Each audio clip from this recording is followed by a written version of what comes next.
والحمد لله والصلاة والسلام على رسول الله محمد بن عبد الله وعلى آله وصحبه ومن تبعهم ووالاه. أشهد أن لا إله إلا الله وحده لا شريك له وأشهد أن سيدنا محمدا عبده ورسوله. اللهم صل وسلم وبارك وكرم على سيدنا محمد وعلى آله وصحبه ومن تبعهم بإحسان إلى يوم الدين. أما بعد، السلام عليكم ورحمة الله وبركاته. Suatu hari baginda Rasulullah sallallahu alaihi wasallam keluar untuk membeli kepada keperluan hariannya. Di tangan baginda Rasulullah ketika itu ada 4 dirham. Di dalam perjalanan ketika itu melihat kepada seorang perempuan yang sedang menangis. Ternyata dia adalah seorang hamba perempuan. Baginda Rasulullah adalah merupakan seorang rasul dan kepimpinan yang begitu penyayang. Ditegur dan ditanya oleh baginda Rasulullah sallallahu alaihi wasallam. Maka disebut oleh perempuan tersebut, "Ya Rasulullah, aku telah diutuskan oleh tuanku untuk membeli barang keperluan bernilai 2 dirham. Akan tetapi di dalam perjalanan aku pergi ke pasar, tiba-tiba aku dapati 2 dirham yang ada bersama aku itu telah hilang." Baginda Rasulullah yang penyayang ini dan sangat prihatin kepada siapa saja, walaupun kepada seorang hamba perempuan, diambil 2 dirham daripada poketnya, diberikan kepada wanita ini dan mengatakan, "Belilah barang keperluan yang telah dipesan oleh tuanmu."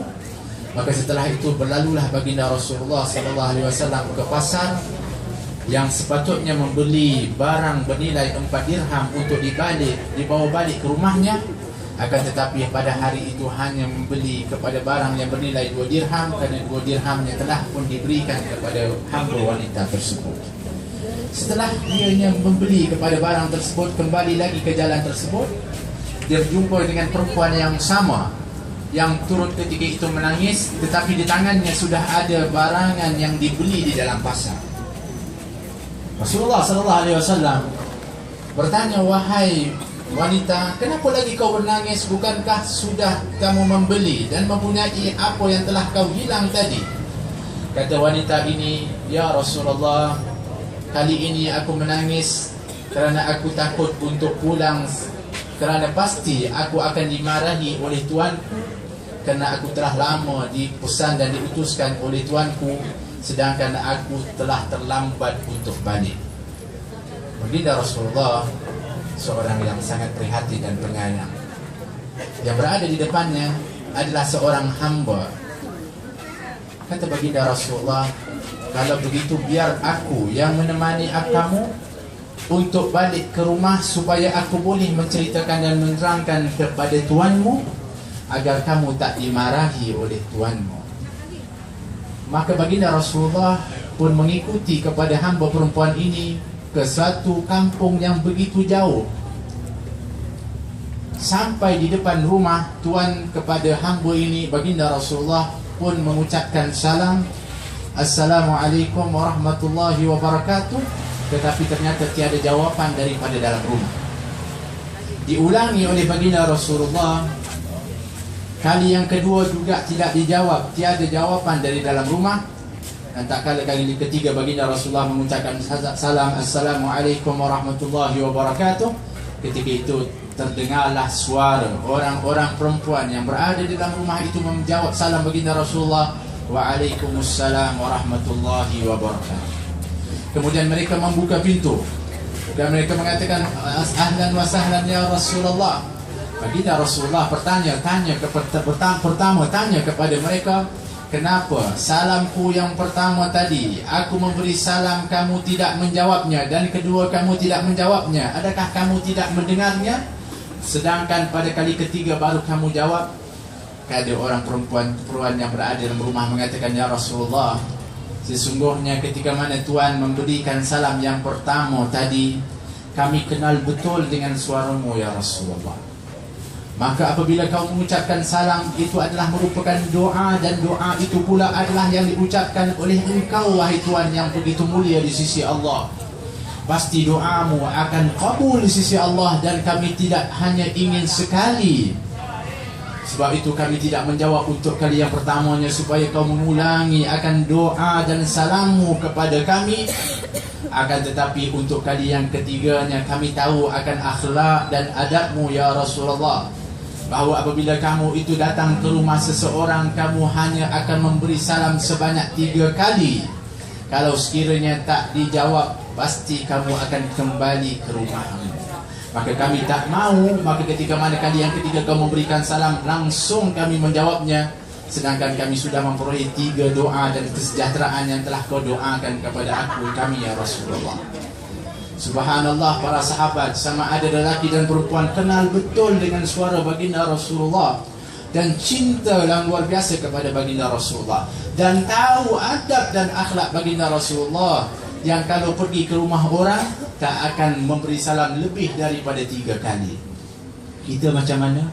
Assalamualaikum, Assalamualaikum, sampai sudah Assalamualaikum.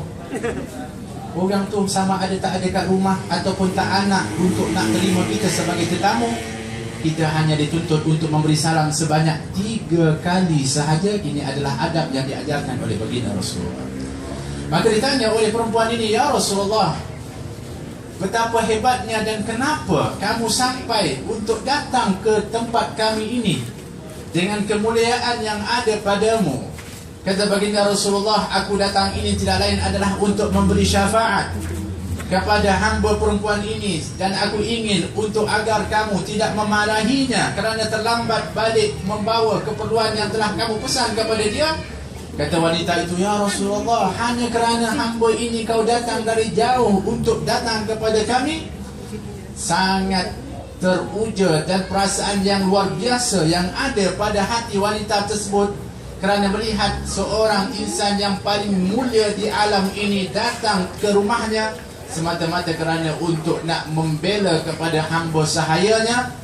Kata tuan rumah ini, ya Rasulullah, kamu datang ke sini adalah merupakan rahmat dan nikmat yang cukup besar daripada Allah, dan yang menjadi sebab kepada itu adalah hamba perempuan ini.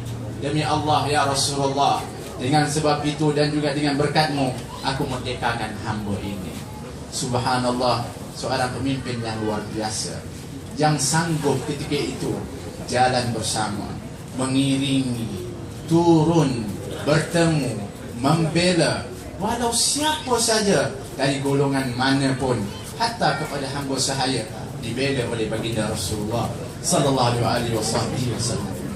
Hadirin hadirat rahmati oleh Allah Subhanahu wa taala, kalau kita nak memperkatakan akan kepimpinan baginda Rasulullah dibina oleh Allah, baginda Rasulullah mengatakan, adabini rabbi fa ahsana ta'dibi, aku ini diajar adab oleh Allah Subhanahu wa taala, dan sebaiklah adabku di antara adab yang paling awal yang telah pun berada pada diri baginda Rasulullah adalah merupakan adab kejujuran yang ada pada baginda Rasulullah SAW.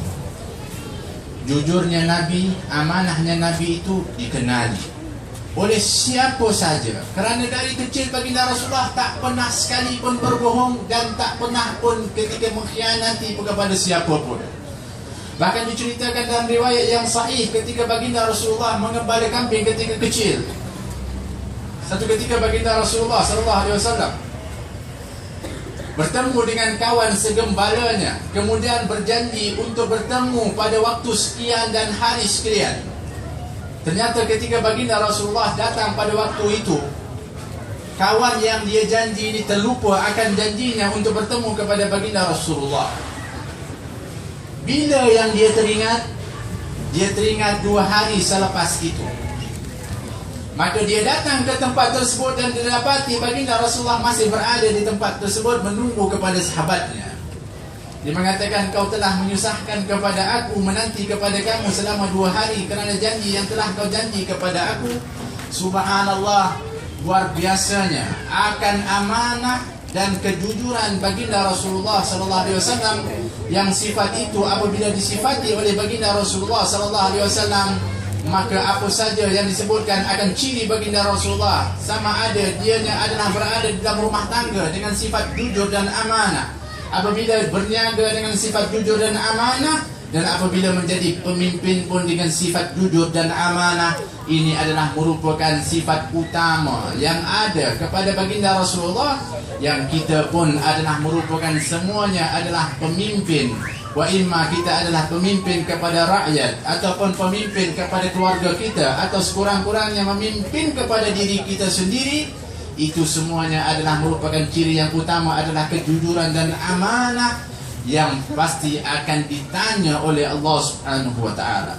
Hadirin hadirat rahmati oleh Allah Subhanahu wa taala. Saya hanya ingin untuk nak mengambil beberapa ciri. Kalau nak diceritakan akan kehebatan, akan akhlak baginda Rasulullah, kita pakat tak habis untuk duduk di sini. Satu ketika baginda Rasulullah ketika berhijrah daripada Makkah ke Madinah, di antara kisah yang masyhur yang mungkin kita pernah dengar, Nabi SAW singgah ketika itu di satu khemah yang di dalamnya ada seorang wanita bernama Ummu Ma'bad yang tinggal bersama dengan anaknya dan seekor kambing. Suaminya keluar membawa kambing untuk digembala. Nabi singgah dengan niat untuk beli daging kambing dan juga untuk minum susu, kerana untuk bekal baginda Rasulullah SAW untuk mengadakan perjalanan ke Madinah.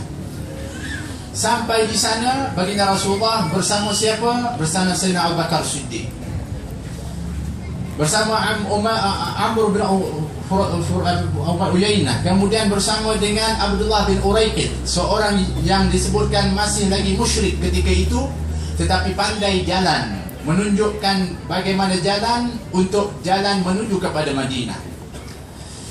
Ketika baginda Rasulullah SAW sampai ke kemahnya Ummu Ma'bad dan bertanya dan meminta untuk dijual sama ada daging ataupun susunya, kata Ummu Ma'bad, wahai lelaki yang hebat. Dia melihat kehebatan baginda Rasulullah, tak kenal itu adalah Rasulullah kerana dia belum beriman kepada Allah. Dia mengatakan, sesungguhnya kami sedang ditimpa dengan kemarau, sehingga bekalan makanan kami juga turut habis.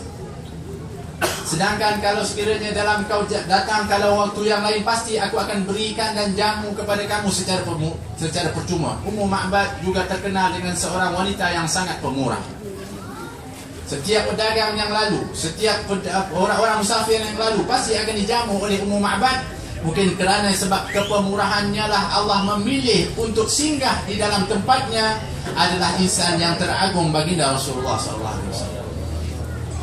Nabi menoleh ketika itu melihat kepada kambing yang berada di samping Ummu Ma'bad. Dia mengatakan, wahai wanita, boleh tak sekiranya kalau aku perah susu yang ada pada kambing tersebut? Kata wanita, kata Ummu Ma'bad, wahai lelaki, kalau ini kambing sehat, pasti dia akan ikut kepada kambing-kambing yang lain untuk mengembala dan juga untuk mereka meragut rumput. Tetapi dia tinggal di sini kerana dia sakit, dia kurus, dia sakit, dia tak mampu berjalan jauh, sebab itu dia tinggal kepada aku. Mustahil kambing yang sakit seperti ini akan mengeluarkan susu. Kata baginda Rasulullah, kalau boleh aku cuba, boleh tak? Diizinkan oleh Ummu Ma'bad.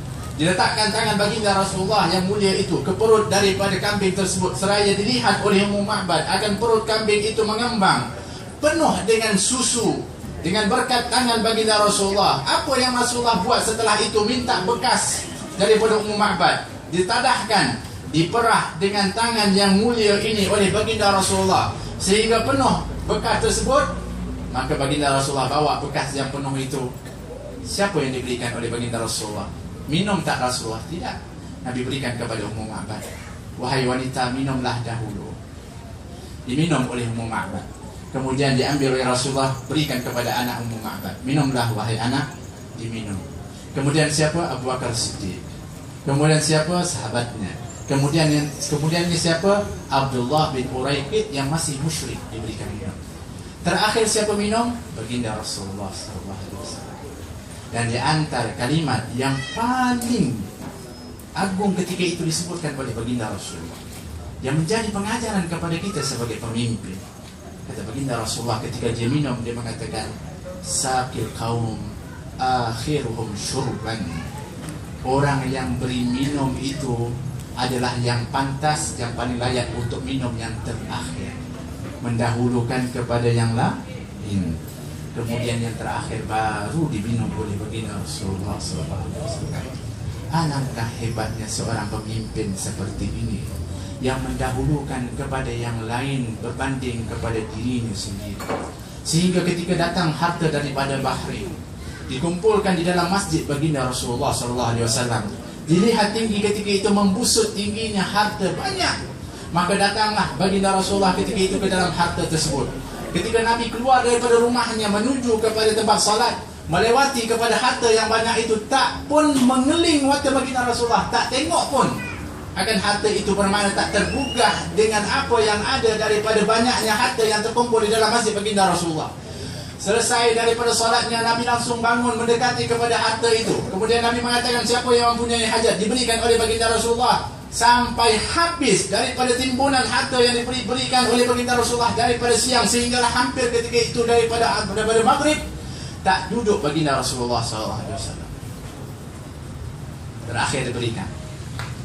Nabi alhamdulillah berdoa baginda Rasulullah, ya Allah, saksikan ya Allah, aku telah memberikan apa yang telah dipertanggungjawabkan olehmu untuk apa yang diperlukan oleh manusia.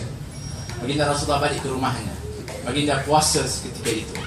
Sayyidatina Aisyah puasa ketika itu. Keluarganya puasa ketika itu. Kata Sayyidatina Aisyah, ya Rasulullah, ketika masuk ke dalam rumah, kita ni berpuasa, ada tak kau sisakan sebarang sedikit daripada harta yang banyak tadi untuk kita beli barang apa-apa yang boleh kita berbuka pada petang ini? Kata baginda Rasulullah, ya Allah ya Aisyah, kenapa awal-awal kau tak ingatkan kepada aku bahawa kita perlu kepada sesuatu untuk kita berbuka pada petang ini, sedang aku lupa, aku mengingatkan kepada orang lain. Subhanallah, lupa kepada dirinya dan mendahulukan kepada yang lain. Ini baginda Rasulullah SAW yang memang bukan kerana tidak mahu untuk hidup mewah dan sebagainya, tetapi memilih untuk hidup dengan sederhana, kerana untuk mengenalkan kepada kita hamba bahawa sesungguhnya dunia ini adalah sementara dan tiada nilai di sisi Allah Subhanahu wa taala. Demikian ketika Sayyidina Umar Al-Khattab radhiyallahu anhu masuk ke dalam bilik baginda Rasulullah, baginda sedang baring. Bangun baginda Rasulullah ketika itu, Sayyidina Umar melihat jalur daripada belakang baginda Rasulullah. Akan pelepah kurma yang dibaring menjadi alas baginda Rasulullah SAW membekas di belakang baginda Rasulullah SAW. Dilihat oleh Sayyidina Umar, menangis. Sayyidina Umar ketika itu menangis dengan sungguh-sungguh, menangis, mengalir air mata Sayyidina Umar Khattab radhiyallahu anhu. Baginda Rasulullah, ma yubkika ya Umar? Kata Rasulullah, apa yang menyebabkan engkau menangis wahai Umar? Kata Sayyidina Umar Khattab, ya Rasulullah, engkau kekasih Allah, engkau ini adalah memukulkan pemimpin kaum muslimin, seorang yang begitu hebat, bukan hanya di kalangan kami, bahkan di sisi Allah Subhanahu wa taala. Akan tetapi ya Rasulullah, sedang raja-raja Rom, raja-raja Parsi, mereka tidur di atas tilam-tilam yang empuk. Mereka itu dalam keadaan kemewahan dan kehebatan, sedang engkau adalah kekasih Allah, orang yang paling agung dan hebat, tapi kau tidur di tempat yang begitu kasar dan keras ya Rasulullah. Menangis Sayyidina Umar Al-Khattab. Kata baginda Rasulullah, wahai Ibn Khattab, wahai Umar, tidakkah kamu reda yang mereka itu mendapatkan nikmat di dunia, sedang kita nanti akan mendapat nikmat di akhirat? Tidakkah kamu reda wahai Umar, mereka itu mendapatkan nikmat dan kesihatan di dunia, sedang kita akan mendapatkan kenikmatan dan keridhaan Allah di akhirat? Diajarkan oleh baginda Rasulullah mana yang lebih bernilai kepada kita kaum mukminin. Akan tetapi itu bukan bermakna kita orang-orang yang Islam ini duduk dalam keadaan miskin atau terbiar dan sebagainya. Tidak. Bahkan Nabi anjurkan untuk kita bersungguh-sungguh di dalam apa urusan pun, baik itu duniawi pun, untuk kita mendapatkan hasil yang terbaik di dalam apa saja kerja dan apa yang kita laksanakan. Akan tetapi sesungguhnya memahamkan kepada kita bahawa apa yang kita kumpulkan itu, sekiranya dia masih bersama dengan kita, dia tak ada nilai di sisi Allah Subhanahu wa taala. Akan tetapi apabila dianya dikeluarkan kepada jalan Allah Subhanahu wa taala, baru dia akan ada nilai di sisi Allah. Baginda Rasulullah tanya kepada para sahabat, wahai sahabat-sahabatku, harta mana yang kamu sayang? harta kamu kah atau harta orang lain? Kata para sahabat, ya Rasulullah, pastilah kami sayang harta kami, takkan kami sayang harta orang lain? Kata baginda Rasulullah, ketahuilah, harta yang ada bersama dengan kamu itu adalah harta yang akan menjadi milik orang lain apabila kamu mati. Akan tetapi harta kamu yang sebenarnya adalah apa-apa yang kamu infakkan dan yang kamu keluarkan di jalan Allah Subhanahu wa taala, itu adalah merupakan harta yang kekal di sisi Allah Subhanahu wa taala, diajarkan oleh baginda Rasulullah sallallahu alaihi wasallam. Kemudian yang terakhir, sifat baginda Rasulullah sebagai seorang pemimpin yang agung. Subhanallah, baginda Rasulullah satu ketika datang seorang lelaki kepada baginda Rasulullah. Dia datang kepada baginda Rasulullah, subhanallah, dia cekak daripada baju baginda Rasulullah SAW. Dia mengatakan, berikan kepada aku hutang yang telah engkau hutang kepada aku. Kamu ini daripada Bani Muttalib selalu menangguh-nangguhkan kepada hutang. Tuduhan buta yang telah dituduh kepada baginda Rasulullah, bahkan yang memegang itu adalah seorang Yahudi. Ketika itu baginda Rasulullah berada di mana? Di Baqi', setelah menguburkan kepada jenazah. Subhanallah, dalam keadaan kesedihan para sahabat, tiba-tiba kekasihnya baginda Rasulullah diperlakukan demikian. Sayyidina Umar Khattab radhiyallahu anhu tak tahan ketika itu mengatakan, ya adu Allah, wahai musuh Allah, kau telah berkasar dan bertindak kasar. Ini sedang aku akan pancung. Kalau tidak, kerana aku tak melangkaui kepada Rasulullah, pasti aku akan pancung lehermu. Rasulullah melihat kepada Sayyidina Umar, memberi isyarat supaya bersabar. Nabi ketika itu tak berubah wajah baginda Rasulullah, walau dicekak ketika itu akan lehernya, tersenyum di hadapan orang Yahudi ini. Mengenali orang Yahudi ini yang bernama Zaid bin Sa'nah, yaitu yang telah memberi hutang kepada baginda Rasulullah. Kenapa dia beri hutang kepada Nabi SAW? Dan kenapa Nabi berhutang? Bukan kerana Nabi ingin untuk berhutang, akan tetapi sebabnya hutangnya baginda Rasulullah adalah kerana apabila ada seorang yang datang masuk Islam di hadapan baginda Rasulullah, dia kembali kepada kaumnya, dia mengatakan, aku telah masuk Islam di tangan seorang lelaki yang hebat. Ketahuilah oleh kamu bahawa sesungguhnya barang siapa yang masuk Islam, pasti rezekinya akan dimurahkan oleh Allah. Satu kampung masuk Islam. Tapi nak jadi ujian, dugaan daripada Allah, setelah itu ditimpa kemarau. Akhirnya mereka kelaparan. Cepat-cepat datang kepada baginda Rasulullah, ya Rasulullah, aku ni pergi dakwah kepada kaumku. Aku kata kalau masuk Islam dimurahkan rezeki, tiba-tiba ditimpa kemarau, mereka semakin tak ada lagi rezeki dan lapar. Aku bimbang ya Rasulullah, kalau dibiar dalam keadaan begini, dulu cepatnya mereka masuk Islam, aku bimbang mereka cepat pula keluar daripada Islam. Rasulullah perhatian kepada iman, tak nak supaya mereka nanti akan kembali kepada kekufuran. Baginda Rasulullah ketika itu mencari siapakah yang boleh untuk nak meminjamkan kepada Rasulullah. Zaid bin Sa'nah ketika itu ada dengar seorang Yahudi, dia menantikan waktu yang sesuai untuk nak ada rahsia yang sebab dia dibuat demikian. Dia kata, aku ada duit, kalau kamu nak pinjam, aku akan berikan kepada kamu. Diberikan pinjam kepada baginda Rasulullah sebanyak 80 dirham. Diambil oleh baginda Rasulullah, cepat-cepat diberikan kepada lelaki itu dan mengatakan, baliklah kepada kaummu dan berikan makan kepada mereka supaya mereka tidak lagi menyangka kepada buruk kepada Allah Subhanahu wa taala.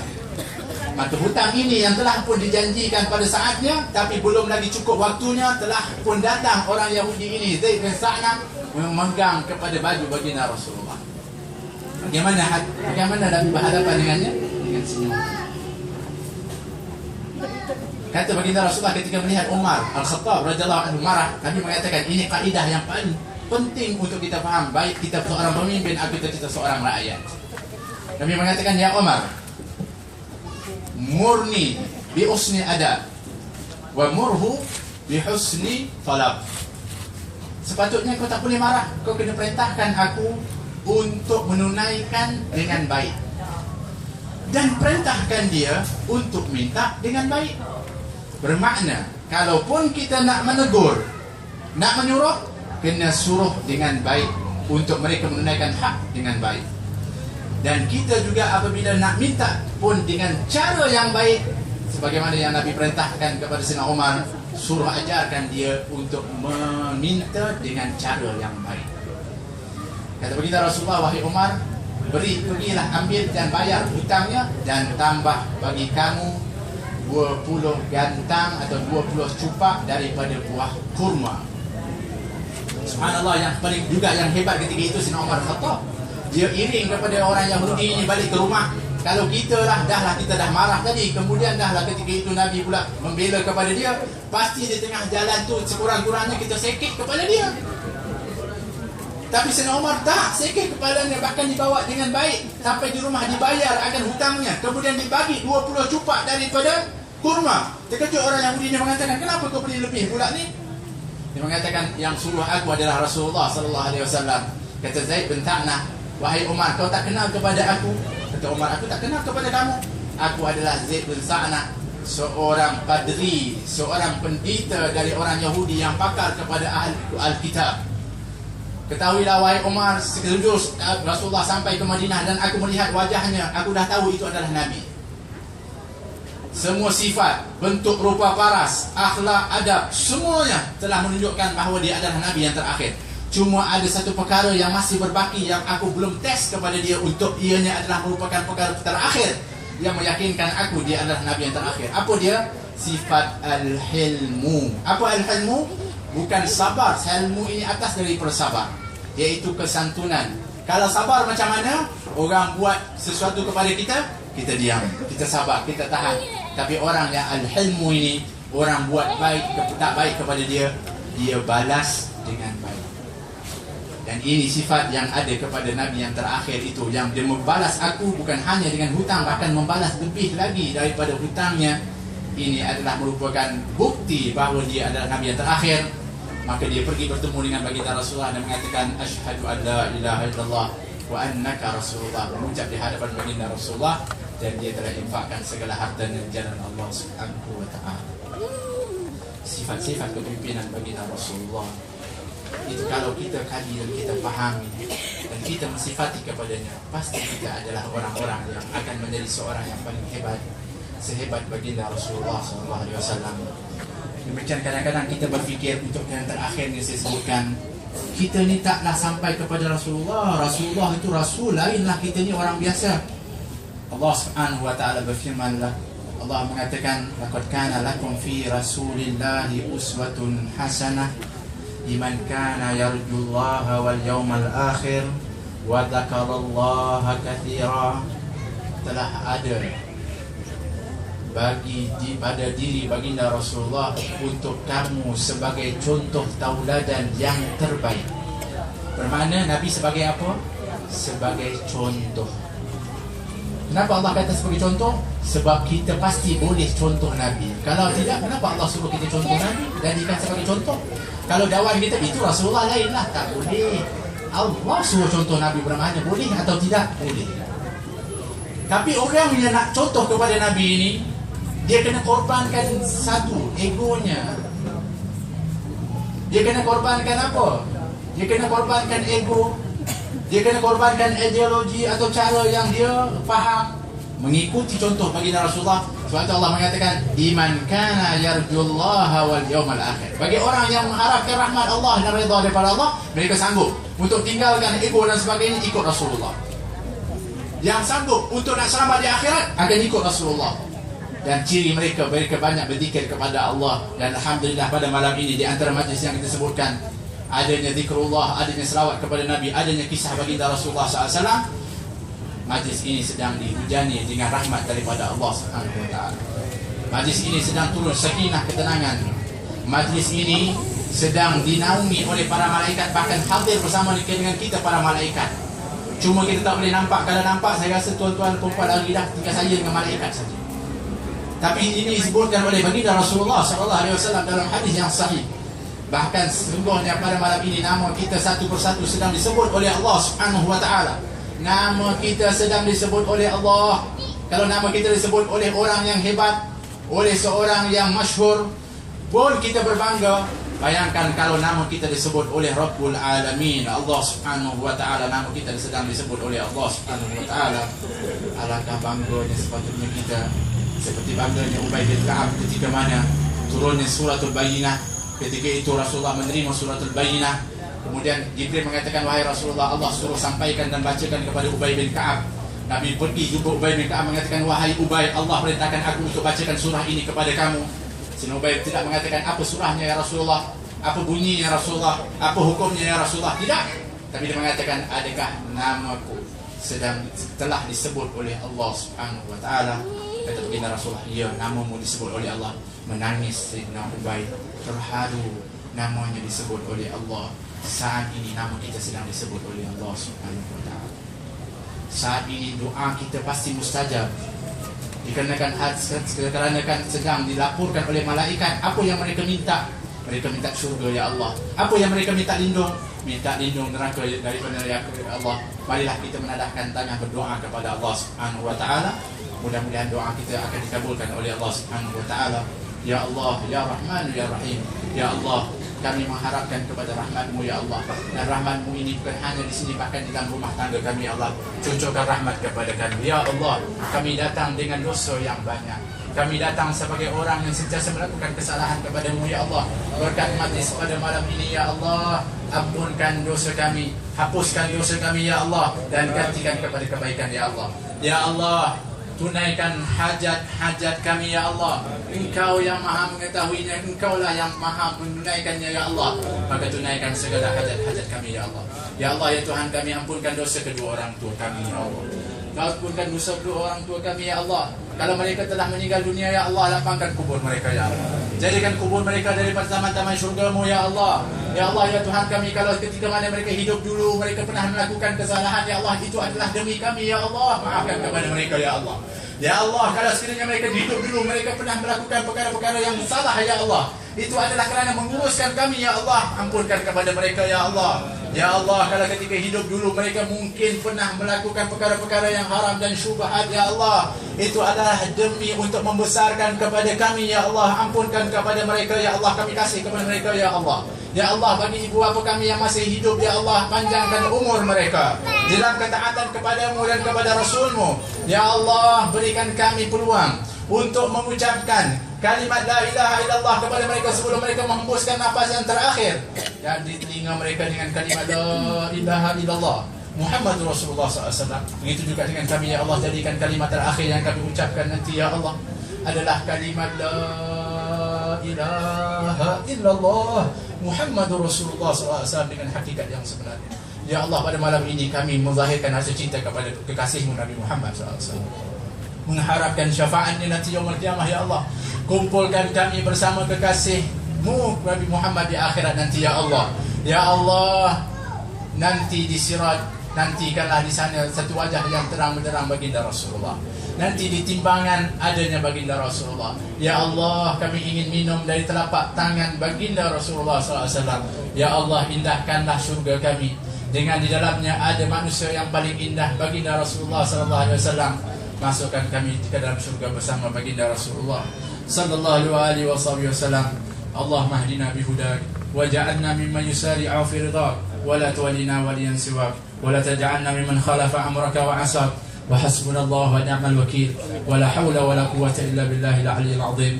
Rabbana atina fid dunya hasanah wa fil akhirati hasanatan wa qina adzaban nar. Wa sallallahu ala sayyidina Muhammad wa ala alihi wa sahbihi wasallam.